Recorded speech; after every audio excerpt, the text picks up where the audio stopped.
Now we are doing the notes on Lacan, and Lacan के लिए you have to remember he was a psychoanalyst, he was a structuralist, and he was a post-structuralist. He wrote the instance of the letter in the unconscious, also known as Reason Since Freud. Book का नाम है, and deconstruction किया है Freud की theory का, और ये बताया है कि फ्रॉइड की थ्योरी एक स्ट्रक्चरलिस्ट मॉडल है और वो काम नहीं कर सकती, एंड उन्होंने लॉकॉन ने अपना एक पोस्ट स्ट्रक्चरलिस्ट व्यू ऑफर किया है. इन इट, अपने इस वर्क में, he proposes, he wants to say that the unconscious is structured like a language. The unconscious only has signifiers. There are no signifieds in the unconscious. For Lacan, the unconscious has only signifiers. One signifier leading to another signifier, leading to another signifier, leading to another signifier. So there is a chain of signifiers. This is what is there in the unconscious, and Lacan says that it is like looking up the meaning of a word in the dictionary. So you look at one word, uska ek meaning hai, phir dusra mein, it goes on and on. There's a chain.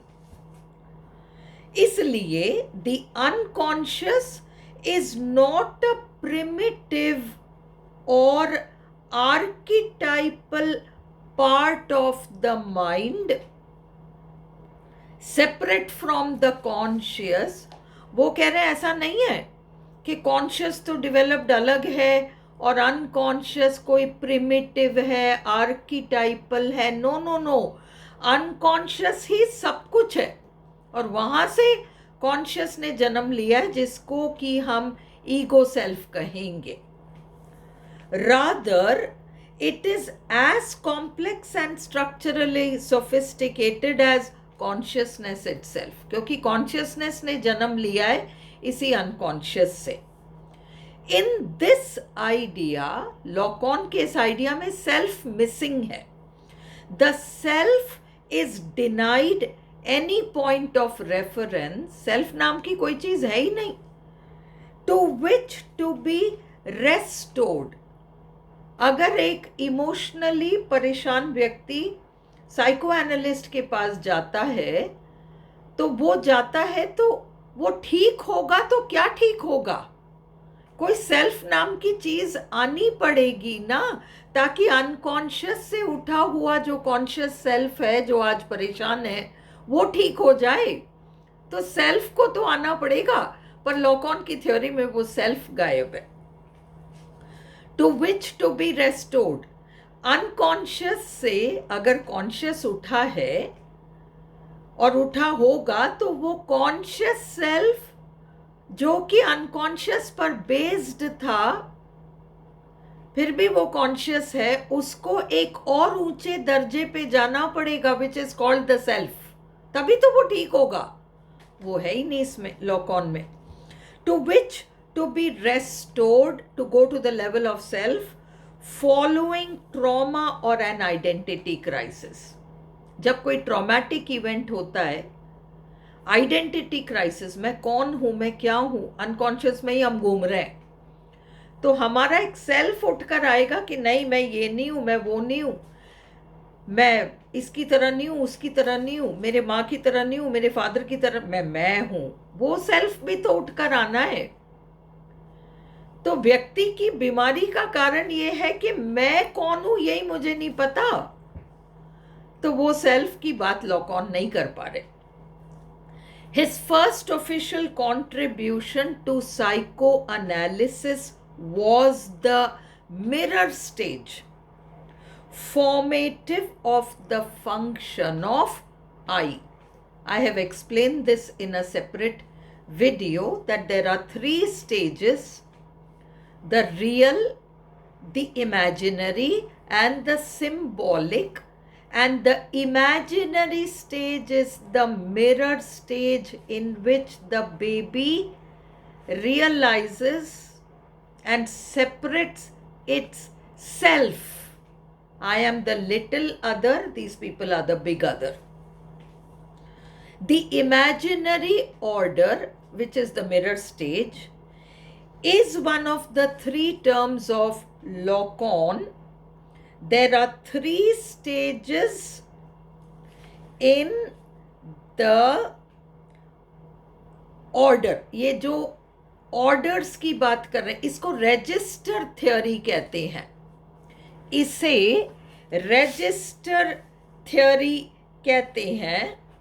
और ये जो register theory है वो उसमें तीन चीज़ें हैं: the real, the imaginary and the symbolic. Symbolic वो है जब हम बोलने लगते हैं. When we start talking, we get into a language. The imaginary is also known as the mirror stage. Second stage is imaginary. It is called the theory of the three registers. Ab Lacan has differentiated between need, demand and desire. जो first stage है real, उसमें there are only needs and there is no language in that real. There is no language in the real. Why? Because it is a state of complete fulfilment. बच्चे के पास सब कुछ है, उसकी माँ है, माँ की बॉडी है फॉर फूड, नरिशमेंट. अगर बच्चा रोएगा कोई उठा लेगा. बच्चा गीला हो गया तो कोई डिस्कम्फर्ट फील कर रहा है बच्चा, कोई उसको चेंज कर देगा. It's a state of complete fulfilment, so there is no need for language. Real वाले स्टेज में there is no language. Unconscious में ओनली सिग्निफायर्स, नो सिग्निफाइड. ये फर्स्ट स्टेज है. तो there are needs and the fulfilment of needs. ये तो आपका first stage है जिसको हम रियल कहेंगे, लॉकॉन रियल कहेंगे. नेक्स्ट स्टेज है मिरर स्टेज, जिसमें demand, I want this, I want that, demand. और उस स्टेज में सेपरेट हो जाएगा सेल्फ. आई फॉर्म होने लगेगा, ईगो अपने आइडेंटिटी को फॉर्म करने लगेगा. मिरर स्टेज में बच्चा अपने आप को मिरर में देखता है, कोई ना कोई अडल्ट उसके साथ है. This is you, this is you. बच्चा टोटल को देखता है, total, all the complete image in the mirror, and identifies itself. Okay, this is me. So in the mirror stage, कुल मिला के you have to remember, mirror stage में the idea of the false self, the ego self is formed. There are demands at this stage. And at the third stage, the symbolic order, usme there are desires, and desires can never be fulfilled. You will satisfy some desires, you will want more. It will go on. तो need first stage से related है. Second stage से related है आपका demand, which is the imaginary stage और the mirror stage.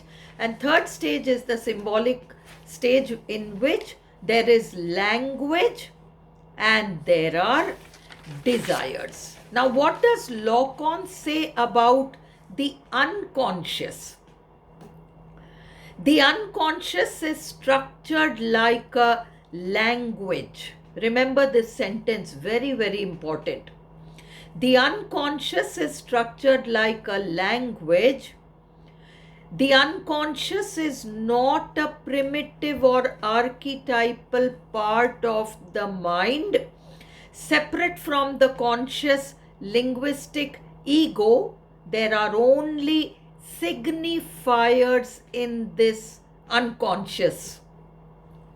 By saying that the unconscious is structured like a language, a consequence followed. What was the consequence? That there is no self to go back to. व्यक्ति ठीक हो जाए तो उसका एक self जो उठकर आना चाहिए वो नहीं होने वाला. The self is denied any point of reference to which to be restored following trauma or a crisis of identity. Self missing है. The unconscious is the ground of all being. All being मतलब everything that I am. Today whatever conscious self I am has also come out from the unconscious. There is nothing except the unconscious for Lacan. And the unconscious has only signifiers. And the unconscious is structured like a language. Freud ने क्या कहा? You will have to remember that Freud had a tripartite model. Tripartite का मतलब उसमें 3 elements हैं. वो कहते थे इड है अनकॉन्शियस, और एक ईगो है कॉन्शियस, और एक सुपर ईगो है.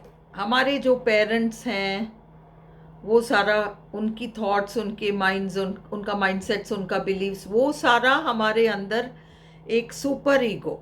बाहर तो पेरेंट्स हैं, उनका एक फॉर्म हमारे माइंड में एग्जिस्ट करता है. ये ट्राइपर्टाइट मॉडल है. तो ये मॉडल फ्रॉइड का है. तुम्हें ये सब समझने की ना तो ज़रूरत है ना इस पर क्वेश्चन होगा. You have to only remember Freud का ट्राइपर्टाइट मॉडल रहा है. एंड लॉकॉन अलग बात कर रहे हैं कि अनकॉन्शियस ही सब कुछ है और अनकॉन्शियस से ही कॉन्शियस उठकर भी आया है. एंड अनकॉन्शियस में there are only signifiers and it is structured like a language. Please remember this however many times I repeat it.